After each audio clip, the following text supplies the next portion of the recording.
Everyone was focused on the presidential race last night. There was a couple big races in Cook County in Illinois and Cuyahoga County in Ohio. In Cook County, State Attorney Anita Alvarez, who Black Lives Matter is holding partially responsible for the year-long cover-up of the Laquan McDonald shooting video, was completely demolished in her primary race. In Ohio, prosecutor Tim McGinty, who declined to prosecute the officer who shot 12-year-old Tamir Rice on a playground, also lost his primary battle. Both of these prosecutors have been under a long, heavy attack by Black Lives Matter. Josh, is this finally, a show of strength by this group and a sign of what's to come in these critical but often overlooked local races? I think so. The one thing I think that is unquestionable is that, for all the criticism, rightly or wrongly, that Black Lives Matter has gotten over the past few years, at least in these two cases, they got actual political results. The majority of special prosecutor elections, they don't have high voter turnout. A significant percentage run unopposed. It's almost unheard of for an incumbent prosecutor to be voted out to be voted out at all. So I do think that at least in these cases where there's a high profile incident in which these prosecutors are, in the case of, Ms. Alvarez showing almost blatant complicity with covering up, or Tim McGinty, which, if that's one of those, is he covering it up or is he just incompetent? You can't really tell.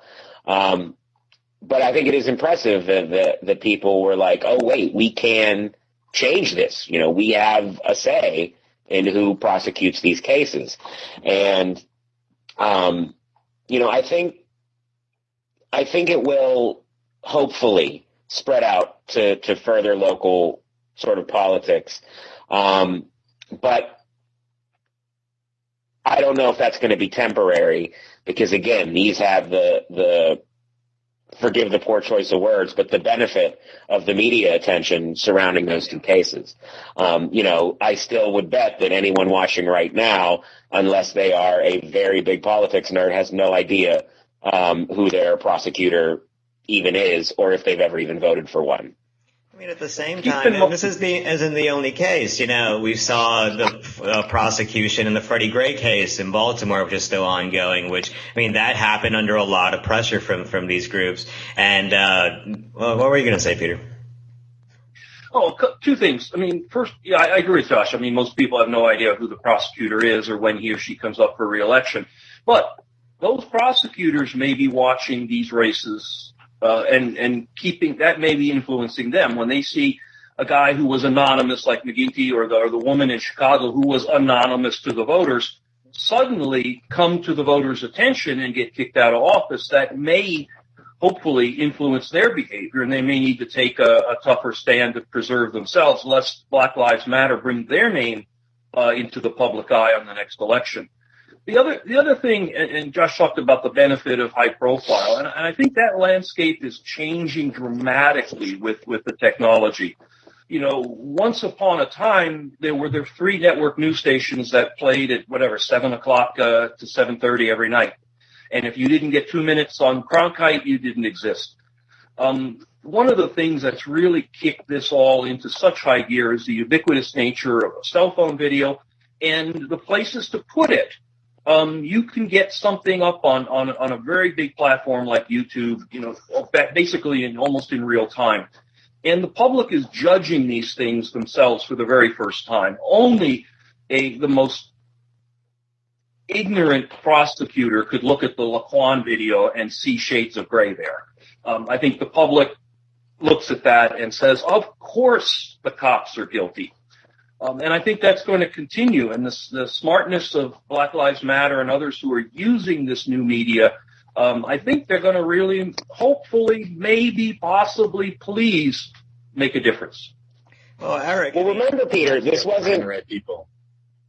Yeah, I was also going to say, remember, this isn't even about whether or not these guys were guilty or not. It's whether or not they should go to court to defend the shooting. So, I think. If the prosecutor's taking police to court, they'll probably keep their job, because once they're in court, it boils down to the evidence in the law. and there's really not much you can do about that. But to not even let the charges be brought.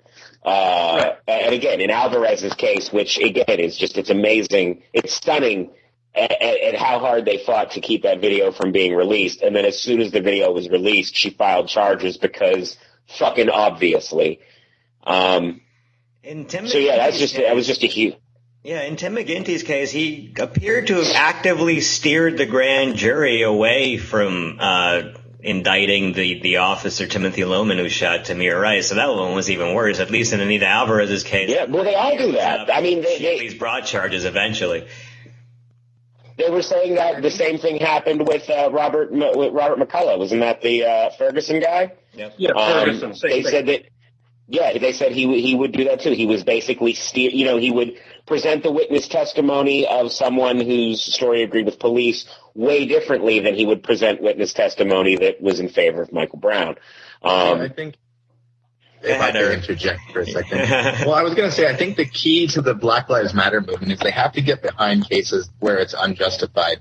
The Tamir Rice one is a very good one. Laquan McDonald are two very good cases. But the Michael Brown one's a little more iffy. That one, there is a little basis to him being more of a dubious character. And I think as long as they stick to legitimate cases and stay away from like widespread riots and stuff, they will start to get the support they require. But I think the problem with Black Lives Matter early on was that they did attach to some more tricky cases, and it earned them a negative reputation very early on, which they're still trying to defeat now on the public side. Well, as a black group, they're always going to have a negative reputation because, oh, you're racist. But, I mean, there's certainly no shortage of these good cases, whether you look at Walter Scott in South Carolina, or you look at Freddie Gray in Baltimore, whether you look at Eric Garner in New York. Right, and that's important. If I recall, wasn't the Black Lives Matter movement born out of the Michael Brown case? I'm pretty sure Trayvon Martin, actually. Trayvon, and then got bigger with Michael Brown.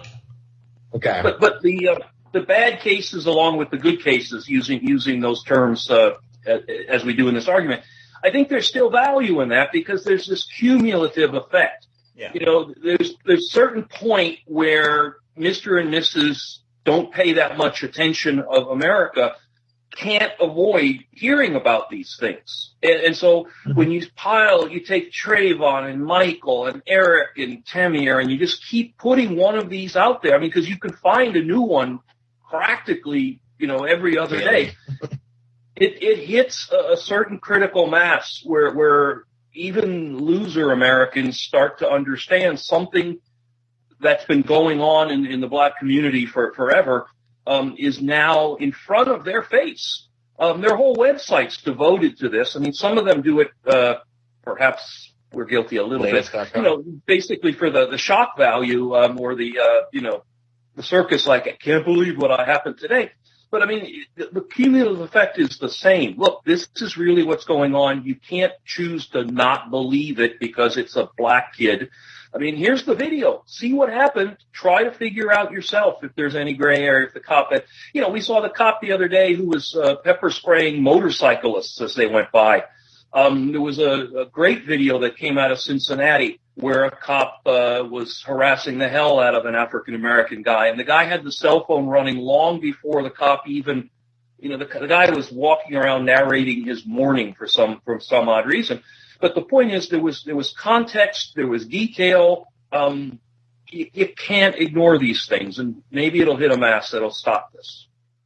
Well, one thing that I wonder about with the video is I almost wonder if the prevalence and the amount of videos that there are, outside the specific context of these cases might not desensitize people in a way to this. Because again, during Black History Month, when I was looking for topics to cover, there was, I went back and looked at Rodney King.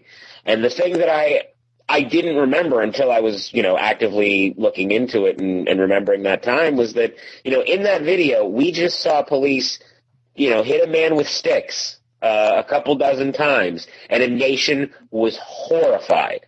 Now we see people getting shot, and they're like, well, why was he being mouthy before the guy shot? So I mean, I almost wonder if there isn't a sort of reverse effect. In the 1960s, it was the video of the protesters getting the dogs turned on them and get hit with the hose and being beaten by the police. In '68, the Chicago Convention, the pictures from there stunned people and resulted in action.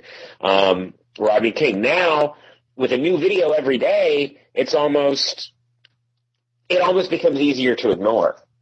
And I just wonder if that isn't a thing that we, to sort of justify why we put them up every chance we possibly get. I mean, clicks are nice, but, it does, it becomes easy to ignore, and it's important to see the sort of video evidence of it. But we do have to be cognizant of whether or not people are getting desensitized to this kind of violence and expecting it like it's normal. And that's sort of just a weird side of it.